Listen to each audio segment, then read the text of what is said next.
outreach to vulnerable populations and works on various policy initiatives, including consumer protection and criminal justice reform. Mercedes is the Attorney General's representative on the Governor's Advisory Council on Hispanic and Latino Affairs. And prior to joining the Public Protection section, Mercedes represented North Carolina Division of Child Development and Early Education in administrative hearings related to child care providers. And before joining the NCDOJ, Mercedes worked for Disabilities Rights North Carolina, advocating for the civil rights of people with disabilities, with a focus in employment, architectural accessibility, and voting rights. She has also practiced criminal and immigration law. Mercedes has a Bachelor of Arts degree in journalism and mass communication, public relations sequence, with a second major in political science from the University of North Carolina at Chapel Hill, and with a Juris Doctorate degree with honors from North Carolina Central University School of Law. Prior to attending law school, Mercedes worked as an aide to U.S. Congressman Bob Etheridge in North Carolina's 2nd District. She is a native of Raleigh, and where she lives currently with her husband, daughter, and pug. So please join me in welcoming Mercedes. Okay. Thank you all so much. I really appreciate being here. My pug is right here sitting at my feet, so hopefully he does not wake up. He is pushing 16 years old, and so sometimes he likes to get a little distracted. I'm gonna try here, if it's okay with y'all, to share my screen, if that's cool. Hopefully we can get it without too many snafus here. Y'all seeing that? Excellent, great. So, as was mentioned, my name is Mercedes Restucha Clem, and you nailed the pronunciation. Congratulations. Not many people do that, right? And I am an Assistant Attorney General with our Public Protection section of the Department of Justice. And I go across the state, you know, it looks a lot like my kitchen these days, talking to different groups about the Department of Justice in general, and specifically often about scams and frauds and consumer protection. So going to this next slide, hopefully, yes. If you don't know, our current Attorney General is Josh Stein. He is serving in his 2nd term as Attorney General. Prior to that, he served as a state senator. And before that, he was a Special Deputy Attorney General for our Consumer Protection section in the Department of Justice. And so as Attorney General, he recognizes that one of the best ways to keep the public safety is to make sure that we are going and teaching people about financial literacy and consumer protection issues. Not a lot of people know that, you know, one of the only, let me go back one slide. So the Attorney General's office does not represent individual clients, individual residents of North Carolina as clients. The majority of the Department of Justice attorneys are representing state agencies. Amelia, I'm sorry. Yes? Sorry, I can't, I just want, okay, there was a sound, I couldn't hear you. Okay. I guess everybody needs to mute if they haven't already. I think everyone's muted. There appears to be some kind of hum. I don't know if it's it might be coming from my own computer. And so if you bear with me for 2 seconds, I get that message sometimes. Somebody, not a problem. I will put in some earphones and it might make it better. Okay. Bear with me for 2 seconds. This is government technology for you. I've asked for an upgraded machine. I'm in the queue. I'm in the queue. I'm in the. All right, left, right. Here we go. Is that any better? No. No, that's still showing a little background. Is that? Yeah. That better? That's better. It's still there. It comes and goes. Okay. If I talk really loud, is it better? Can you sound it out? I'll just try to talk really a lot louder. Maybe it'll sound it out. Apologies, y'all. So the Attorney General right now is Josh Stein, and one of the key things I'm going to talk about the top priorities when it comes to public safety initiatives that the Department of Justice is looking at under Attorney General Stein's second administration. One of the things that not a lot of people know is, you don't call the Department of Justice when you're looking for an attorney for yourself, right? The Attorney General and the attorneys at the Department of Justice represent state agencies. That being said, we do receive calls from the general public into our consumer protection section about consumer complaints. And so in 2020, the top consumer complaints that we received were by far about telemarketing and robocalls. We had over 10,000 calls in that arena. And then you'll see second comes in with price gouging complaints. And I'll talk specifically about price gouging in 2020 as it related to COVID in a little bit. And then after that, it was complaints related to utilities, credits, and elder fraud, landlord tenant, motor vehicles, home improvement issues, and professional services and home appliances. So all that being said, scams and frauds are prevalent and affecting a large number of North Carolinians.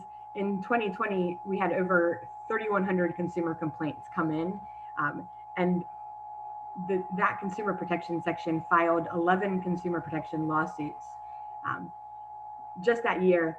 They also settled 23 lawsuits in 2020, which resulted in about $66 million going back in restitution and recoveries to the individuals that were affected by those scams or frauds.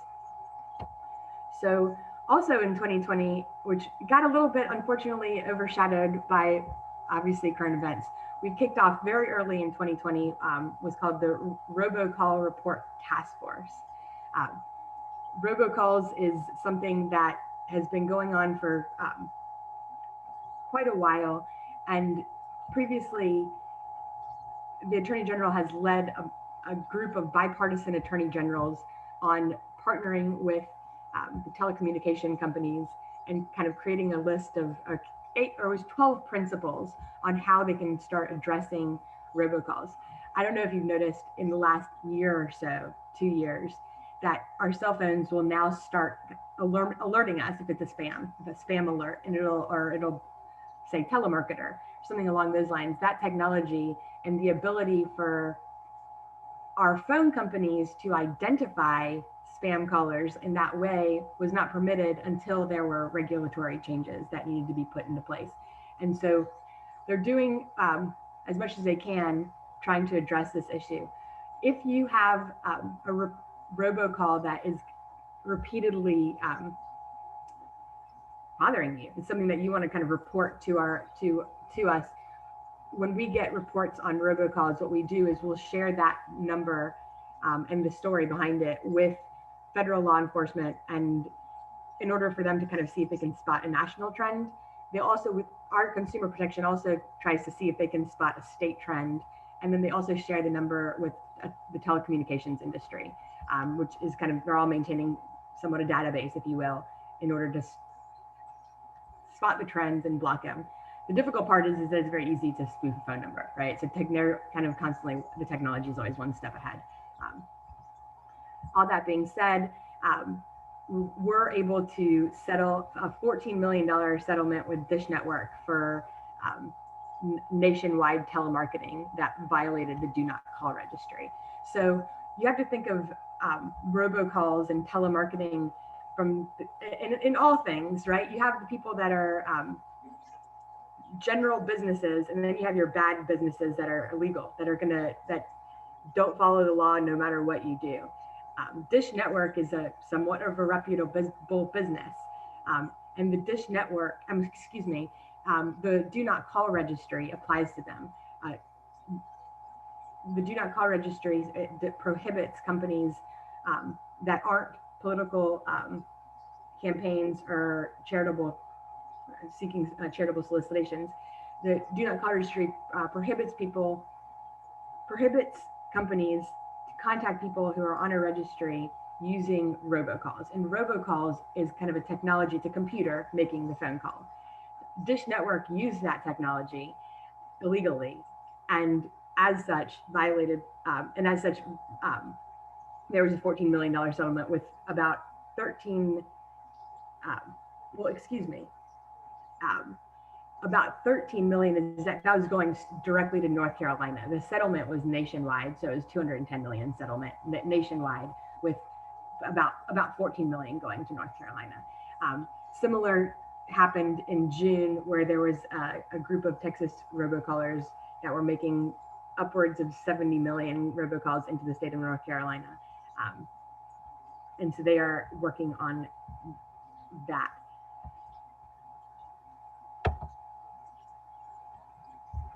In talking a little bit before we get into some other things, under a state law that passed in about 2006, if a company or a business, and that includes individual people that hold personal identifying information, those individuals, if they breach our data, if that PII, personal identifying information on their customers, ourselves, credit cards information, anything that identifies who you are, gets out into the public or is breached in some way, those reports have to be made to the Department of Justice, in addition to other kind of consumer protection organizations. We saw in 2020 ransomware attacks go up nearly a quarter of what they were the year before. So ransomware attacks are when people basically hold your information ransom, and they were attacking businesses. So they would find a way to get into the system, usually using phishing email, and then say, hey, we have your client list. If you want it back, you have to pay this amount of money. I also saw it happen to a friend of mine on Facebook. She Facebook got hacked into, and people messaged her saying, if you give us this amount of money, send us this money to this account,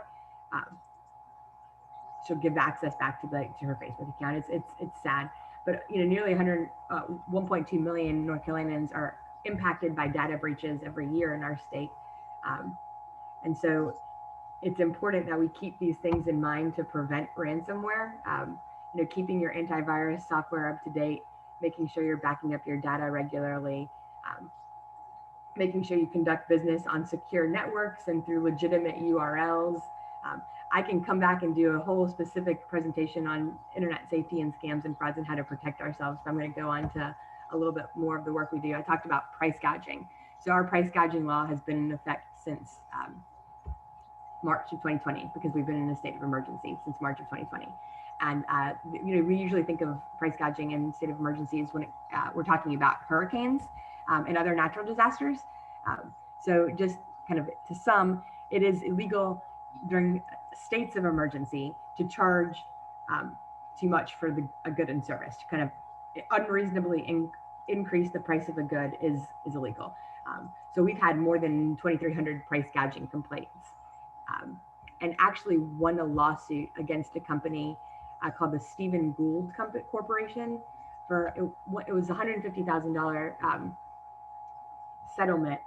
Apparently, this story is unbelievable, so I like to share it. If you didn't read it in the news, this company, if you can call them that, pitched the sale of 7 million N95 masks to the North Carolina EMT, to UNC Health, to North Carolina Public Safety, which is like our prison system, right?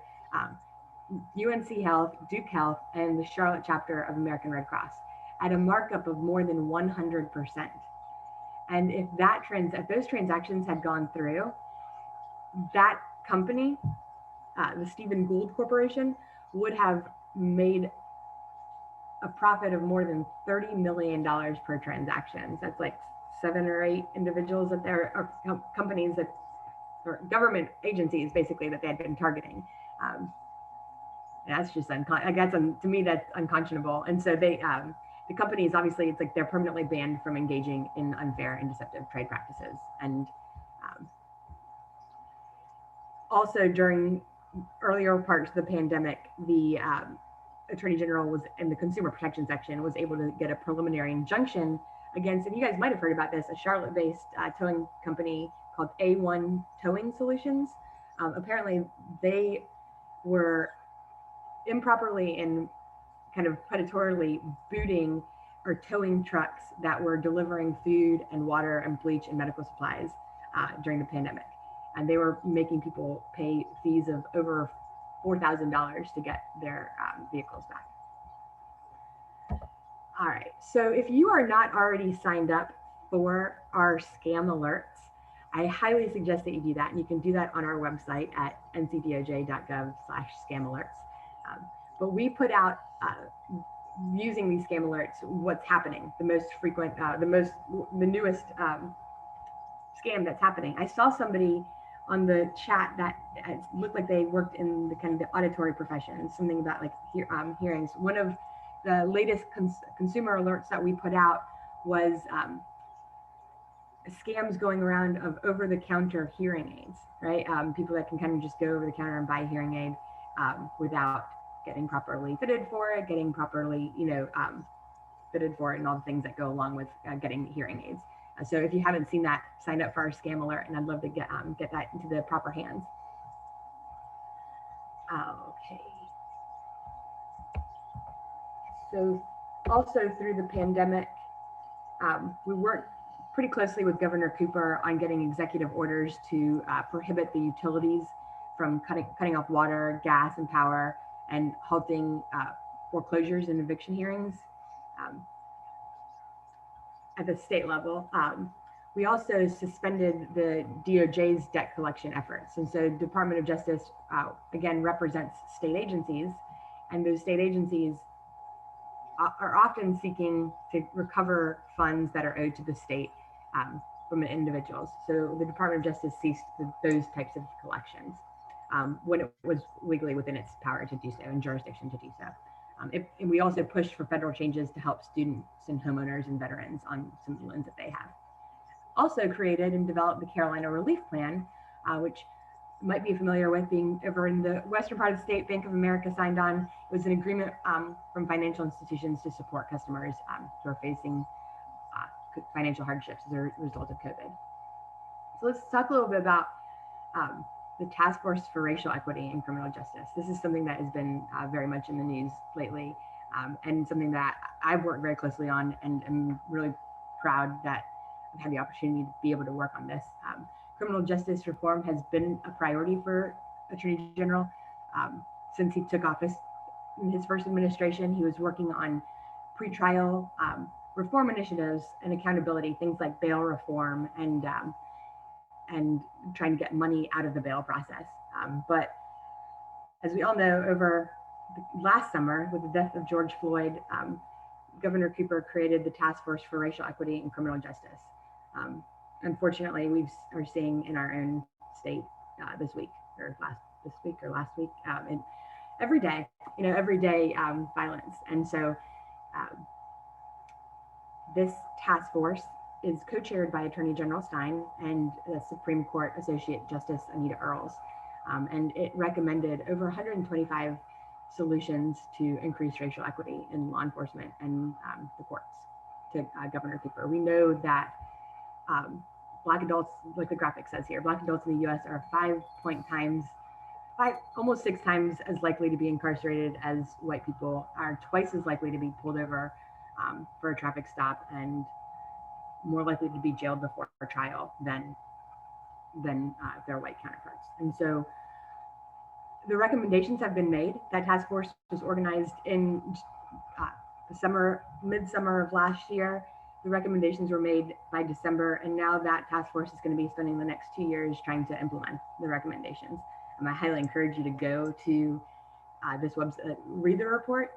It's pretty long, but there's also, excuse me, there's also kind of a summary of a chart of all the recommendations that is a little bit more digestible. But there is a, if you are going to read, I encourage you to read the first part of it. It talks about some of the folks at the beginning of the call were talking about the history of racism in North Carolina, and it does a good account of that and why we're here, and what we need to do, everybody,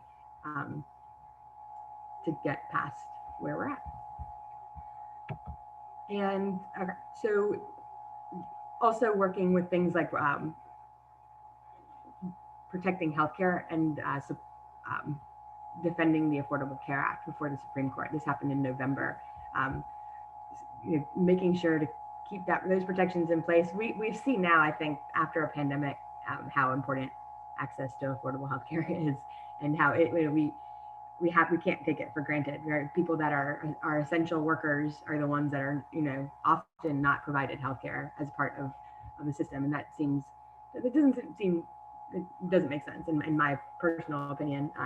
But we know here, the data does show that without the Affordable Care Act, nearly 5 million North Carolinians would lose coverage due to pre-existing conditions. And now, it's like if I didn't have my health insurance through my work, that would include myself. I have several pre-existing conditions, and I consider myself like a young, healthy adult, and I still have several pre-existing conditions that approximately 1.8 million seniors will see the cost of their prescription drugs go up, and more than 50,000 North Carolinians would risk, 500,000 North Carolinians will be at risk of losing their insurance altogether. So that is something that I think we are screaming from the rooftops that needs to stay around and maybe get expanded. I think I might have, nope, here we go, jumping around too much. Protecting the environment. We're so excited about the Duke Energy coal ash settlement. That is the largest coal ash cleanup in US history. Ultimately, it's going to save North Carolinian customers more than about $1 billion in their utility bills over the course of 10 years. And so that they're going to be excavating something like, it says here, 72.5 million metric tons of coal ash. And so if you haven't been following that, that's been in the news for quite some time. It is something that, I go around talking about scams and frauds mostly, so I don't talk too much about environmental quality, and I don't know the science behind why, but we do know that this is going to obviously help with our utility bills and keep the environment a little bit cleaner. Some other work that we do is especially in our public protection section, is supporting survivors of sexual assault and domestic violence. So the Department of Justice operates an address confidentiality program for victims of domestic violence. So that means that people that are trying to kind of get away from their abusers can, if they have a protective order in place, can utilize a PO box ultimately, and their address will stay confidential. Often when you're in the process of doing court filings and stuff, and you have to put your address, you have to put a address on there, and that will disclose where you're at. And so that program is utilized quite a bit, and that is operated through our office. We also manage a statewide sexual assault kit tracking system. This has also been in the news for quite some time. Nationwide, North Carolina is not unique in this, but nationwide, there were sexual assault kits just kind of sitting on walls waiting to be gathered and processed. And so that now there has been a tracking system put into place, and we're working with local law enforcement on the Survivor Act, on identifying by priority which kits need to be processed, and there's kind of a plan to have those all processed by a specific time frame. Also have what we call the Saki initiative, which is helping law enforcement develop a more victim-centered approach to their sexual assault investigations. And because part of and I should have mentioned this earlier on in the presentation, the North Carolina Department of Justice operates, and we train law enforcement. So we operate the North Carolina Justice Academy. Part of that training and partnership is done through that. Oops, excuse me, really quick back here. No, we'll just go ahead. And one thing that we always want to make sure people are aware of that was a recent legislative pass was the Safe Child Act, which increases the reporting requirements for people who observe abuse of children. We're all home a lot more now, and so this also extends the statute of limitations for criminal and civil child abuse claims. and bars high-risk sexual offenders from contacting minors on social media. So I said, we're all at home. We've been at home for quite a while with the kids. It's slowly starting to open up, but the virtual school with the students online created a risk. There were reports to the National Center for Missing and Exploited Children when it came to child enticement and child inducement doubled last year, and in all those types of reports of abuse basically doubled over the last year. And so making sure if you see something, say something. And if you have any questions, I'm happy to answer them now. I think I went a little bit over my time. Sorry about that, but not a problem at all. Not a problem at all. Happy that if you follow us on the social medias, and here are the phone numbers that you can use to give us a call. And I see there might be some questions in here. Approximately what percentage let's see, let me go back. There are a couple in the chat already. Let's see. So Kevin had a question. Kevin, do you want to go ahead and unmute yourself and ask your question? Oh, I see it right now. What is the responsibility of it? So it's within 72 hours. It's within a reasonable time. And actually, the way that the statute reads is without unreasonable delay. And so I'll say that Uber, there's a settlement with Uber because they waited like a year to report. Yeah, that doesn't sound very reasonable. That's not reasonable. So without unreasonable delay, now, it's taking into consideration things like locking down the breach, right? You don't want to like be notifying that you have a breach and not securing it, right?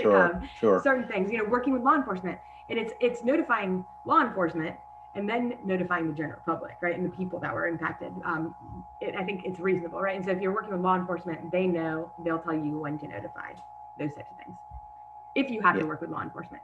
I thought there were some overriding federal consumer protection requirements that kicked in and that required, once a company became aware of a breach, that there was an affirmative obligation on the part of that company to notify victims. That is true. Yes. I don't know that there's a time frame associated with it. In North Carolina, and there could be a federal one, but I'm not aware of it. I know that the North Carolina state one is without unreasonable delay. Great. And I'm sorry, but my other question here, you were talking about the 125 recommendations. Yes, I see that. Yeah. Ooh, that's an excellent question. So that's a $1 million question, right? How are we going to enact these?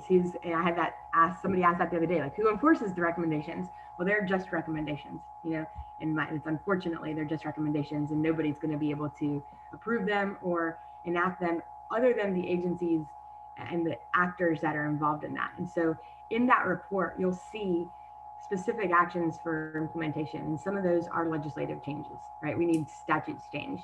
And that is going to be our General Assembly, our elected representatives, their senators, and our representatives, right? Others are agency changes, like our Supreme Court could make a rule that affects a rule for judges, right? Our local law enforcement can adopt a policy. So those are changes that can be made by the Charlotte Police Department, right? And whoever makes those changes. So that police chief or that Superior Court judge of that judicial district can make those changes. Got it. So it's it's complicated. It's complicated, and in my task force has gotten a lot of heat from both sides, right? And Sure. And I would say that the thing about the task force and why I'm proud to be part of working on it is that this is a statement in a time in history that is being made, and it might not have gotten far enough, it might have gone too far, but there's a consensus of a lot of people that agree that these are a handful of recommendations on how things should be in 2020, right? And it's there's a state government report, with recommendations, and so that kind of I think speaks volumes, and hopefully we won't be back here in another 50 years making the same recommendations. It's like Exactly. I will say I worked with the working group that worked on post-conviction issues, and I will say that a lot of the recommendations that were made were recommendations that have been being made for 30 or 40 years, right? And so it's frustrating. It was frustrating for me to work on, and I can only imagine what it might be for other people, right? Thank you, Mercedes. Of course, it's my pleasure. Rose, you had a question. If you want to go ahead and ask your question. I do not know the answer to that. I get, yeah, if Rose, you're there, about the, what percentage of Yeah, Yeah. utility bills, yeah. utility bills decrease per customer. I don't know. I'm sorry to say, I don't know the details on that. Okay. And then how can Yeah. one get more information about student loans during the pandemic? Let me see, I might be able to pull something up right now. But I would imagine that it's, two places, right? I think it depends on, I think ultimately it depends on the, who the loan is with, right? If it's a federal student loan, but I can try to see if I can't find something really quick and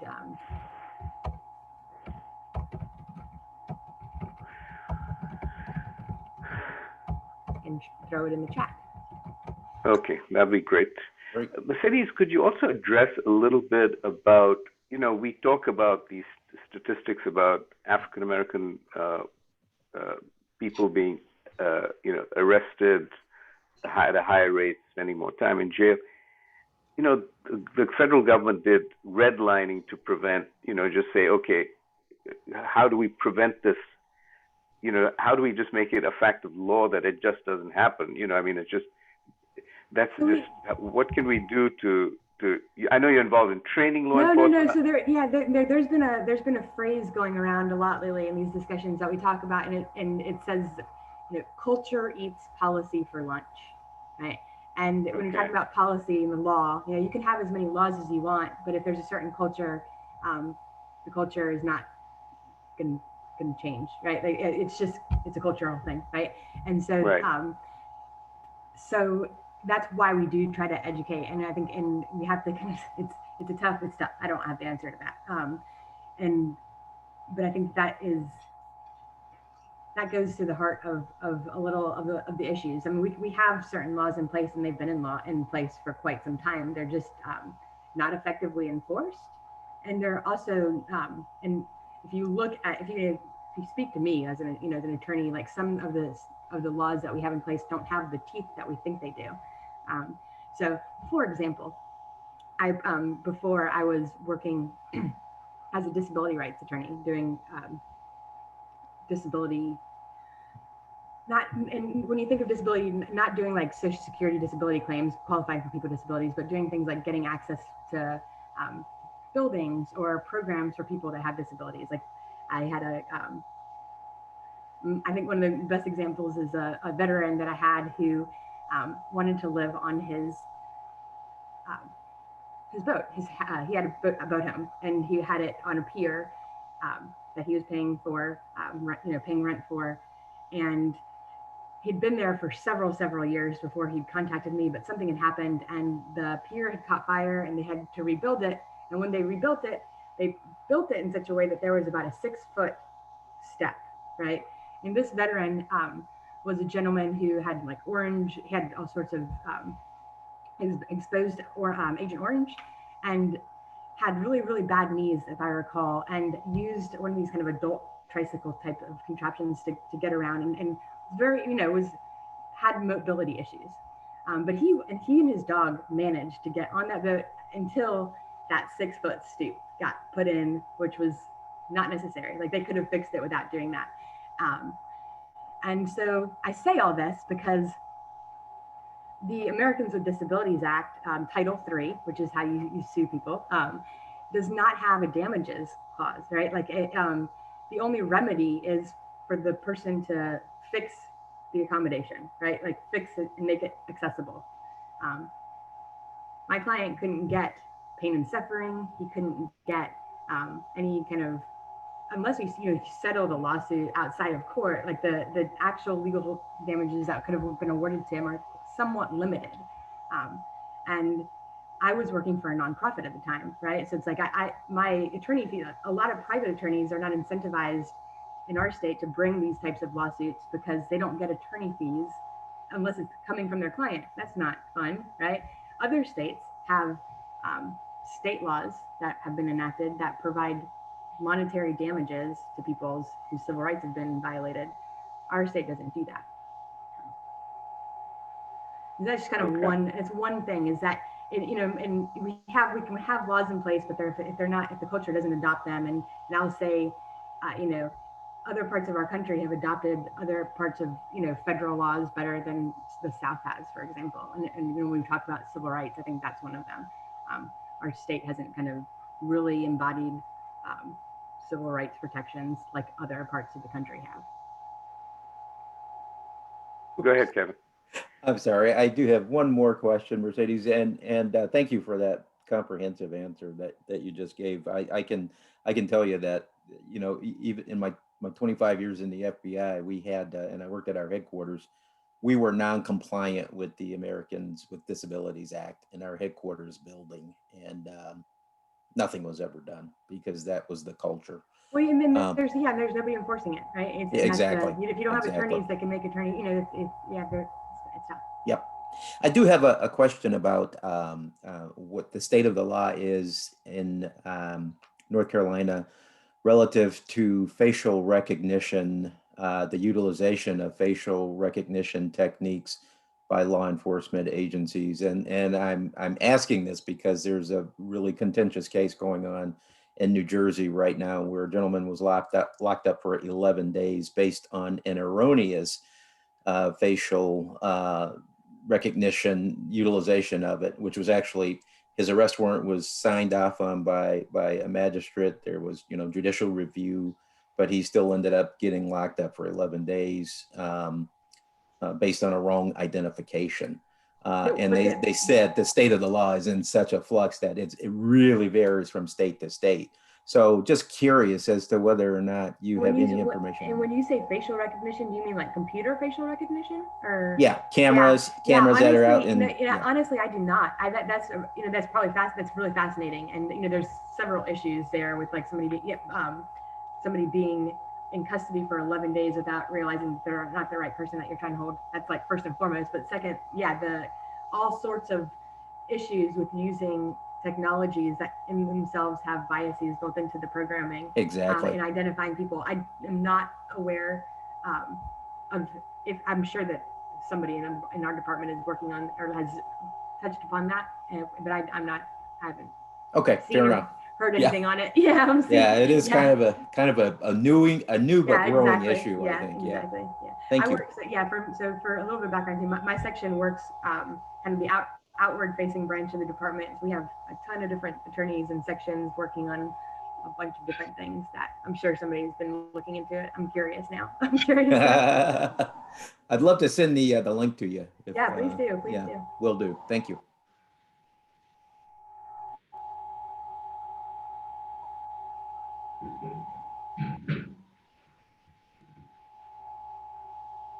Rose, I think. Sorry. Any other questions? Sorry, I was muted there. Okay. Rose, did you have a question? No. Okay. Can you give us a sense of the size of the department? And another parallel question, and I forgot. Oh, Asian American violence against Asian Americans. Are we seeing any of that in North Carolina? And what are we doing preemptively to deal with that? So yes, good question. I think we have seen that in North Carolina for sure. Okay. And we are. You ask about what we're doing preventively, and I'm trying to pull up my calendar right now because we work on hate crime legislation, right, and trying to promote hate crime. And I'm trying to pull it up right now because I'm actually having a meeting. I want to say next week. There is somebody that is tasked. Here we go, pulling it up. I found it Tuesday morning. There's a gentleman that is working with the North Carolina Justice Academy right now. It's actually on a contract position focusing on not promoting hate crime, but promoting education on hate crimes amongst our law enforcement.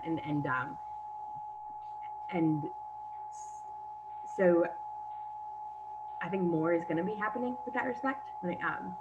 And your first question, the size of the department, I want to say we're about 300 plus, and something like over 150 attorneys, and then other support staff. But it's difficult too, because then you start talking about the Justice Academy and the State Bureau of Investigation, which falls under the Department of Justice as well.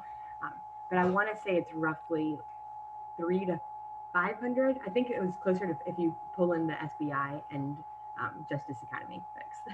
Okay. Well. Okay. But Excellent. yeah, with respect to the hate crime and I think we don't do a very good job, and we've noticed this in the data as part of the task force on racial equity and criminal justice. We don't do a very good job of gathering data statewide on criminal justice with respect to victims, the race of victims, the race of defense, just systemically in the same way, gathering the data and having it reported and being able to kind of report those types of numbers. And I think we're working on that to a certain extent. As a result of, I think, Macy's law, there is now a victim notification process that needs to take place. And so I expect that as a result of that, they're going to be gathering more information on victims. If you have to notify them, contact victims, you do more than gather just the contact information, and probably gather demographic information as well. And hopefully we'll have more data on that. But I think that if you look at the FBI is it the FBI? I can try to Yes. find it here. The FBI keeps a Yes. hate crime database with statistics. And so everybody has to kind of report up. And we do have a fairly good participant. When I was looking at it just the other day, and if I can I might be able to pull it up. We do have a fairly good participation rate on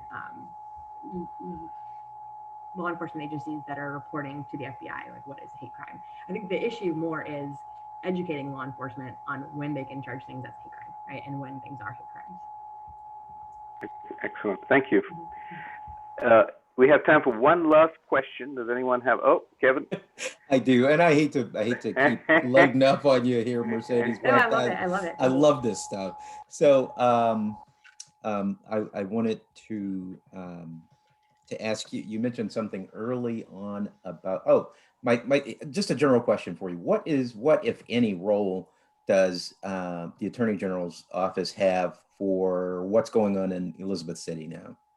That is an excellent question. Thank you for asking. As of right now, and I have not checked today, so this stuff is moving pretty quickly. Yes. He doesn't have jurisdiction over anything in Elizabeth City. The way that the law is written in North Carolina is, our Attorney General doesn't prosecute criminal cases. We take cases once they are appealed to the Court of Appeals and the Supreme Court is when our prosecutors step in on behalf of the state. Local district attorneys have jurisdiction over the crimes that are charged in their jurisdictions. That being said, the law is written in such a way that the district attorney can request for assistance from the Department of Justice, but it has to come from the district attorney themselves. That request. Got it. And so we do have a team of special prosecutors that have come in and stepped in and prosecuted cases on behalf of a local district attorney. I mean, you saw that in the Duke lacrosse case, right? McNaughton case, and recently in a smaller county in North Carolina, one of the, I want to say it was a state senator had been involved in some criminal charges against his ex-wife, and the district attorney had campaigned with them, right? And so they asked for a state prosecutor to come in, and our state prosecutor handled those convictions, right? Got it. There's an appearance of impropriety, right? Mhm, And even sure. if there's not, right? Even if there's not, Yep. there's an appearance of one. And so we're waiting as far as I know. Okay, great. Thank you. Excellent. Well, thank you so much, Mercedes. It's been a very interesting and exciting program, very timely subject. So thank you so much for being with us today. And now we're going to, a reminder tonight at 5:30 at Ladder Park, great weather. Please get your food orders in, and look forward to seeing all of you who are able to come out to the park. We'd love to have you there. And with that, we're going to go to the four-way test of the things we think, say, or do. First, is it the Is truth? it the truth? Truth. Second, is fair it to fair to Fair all to all concerned? concerned. Third, will it Will it build build goodwill and better and friendship? friendships? Fourth, will it be beneficial to all Beneficial to all concerned? concerned? And fifth, will it be Will fun? it be fun? All right. Excellent. Thank you all for being here today. Have a great rest of the day. hopefully we'll see a bunch of you this evening. And Mercedes, look forward to having you down again in Charlotte. Please come and visit our club anytime you're in the area. Very informative. And again, with that, we will be adjourned, and you're welcome to stay on if you wanted to chat for a few minutes. I've got to pick up my little girl from daycare.